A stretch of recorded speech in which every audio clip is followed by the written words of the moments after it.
Empecemos con el panorama mundial, distintas versiones, distintas modalidades. Como ven, nos interesa que sea más dinámica la comunicación.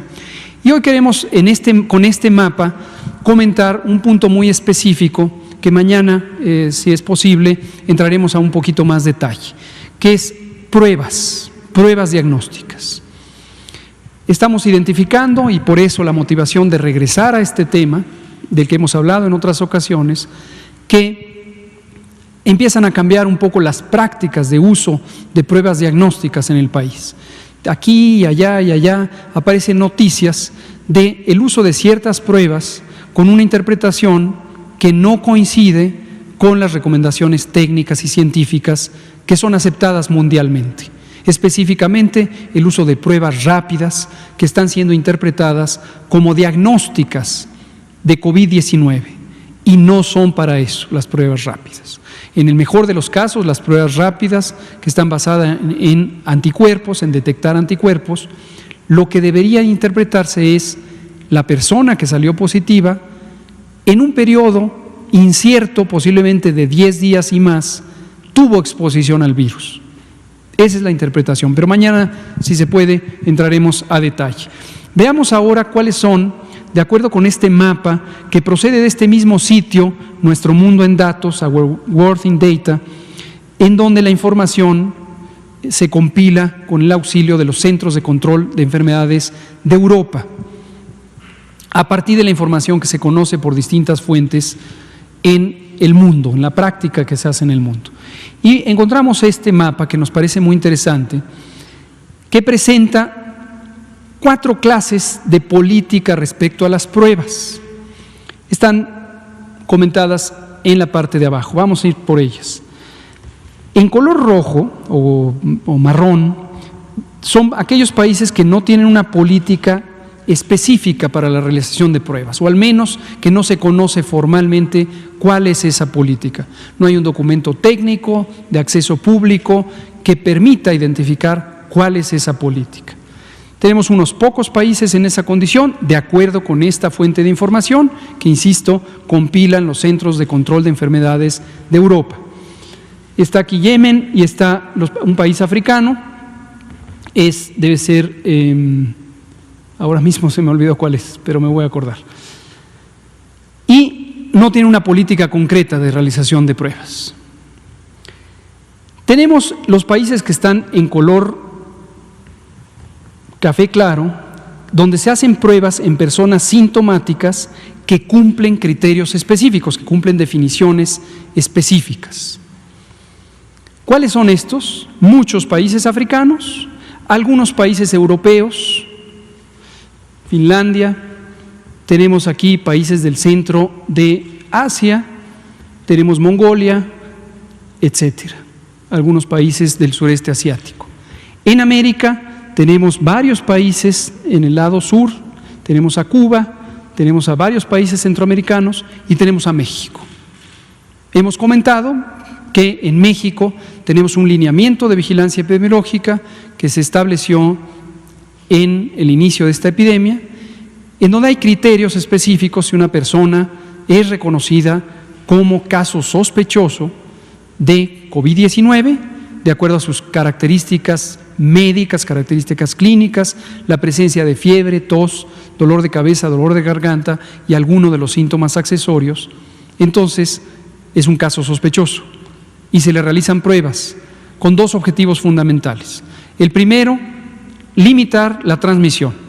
La persona es estudiada como un caso, se estudian a sus contactos y se procura que todo el sistema caso-contactos quede en aislamiento. Esta técnica se llama contención, centrada en personas. México la practica desde el inicio de la epidemia, antes incluso de tener el primer caso. Producto de esta práctica es que se encontró el primer caso el 28 de febrero de 2020 y se ha seguido utilizando. Esta práctica tiene sus límites. Cuando son relativamente pocos sistemas caso-contacto, es muy útil, pero cuando son muchos casos, se empieza a perder la capacidad de rastrear todos los contactos. La práctica ha seguido para ciertos escenarios específicos, resulta más útil. Aquí mismo experimentamos, en este grupo de comunicadoras y comunicadores, una situación ilustrativa. Y lo recuerdo para la población, aquí quizá la mayoría de ustedes lo recuerdan. Tuvimos a un colega, a un compañero de la Dirección de Comunicación Social de la Secretaría de Salud, que presentó COVID.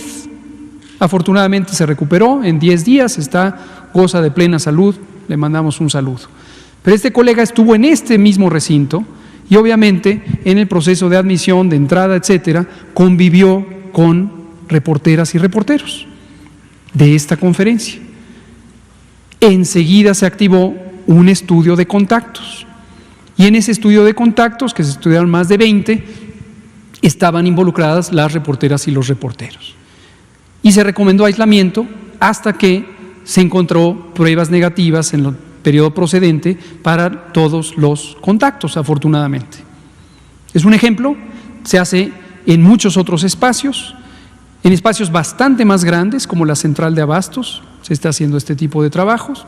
La central de abastos es el mayor mercado de insumos básicos, de alimentos de América Latina. Tiene 100,000 personas trabajando ahí, más todos los visitantes. Bueno, se sigue usando. Segundo propósito de realizar pruebas en México es el monitoreo epidemiológico.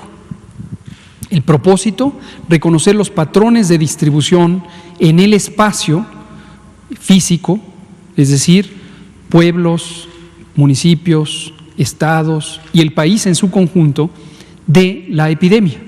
Es la brújula, es el monitor, es el radar que nos ha permitido con enorme precisión saber por dónde se está dispersando la epidemia y a qué tiempo lo ha hecho y dónde ya ha regresado. Aquí presentamos frecuentemente mapas, hoy vamos a presentar un mapa de la región y verán ustedes la precisión con la que se tiene esto por municipio.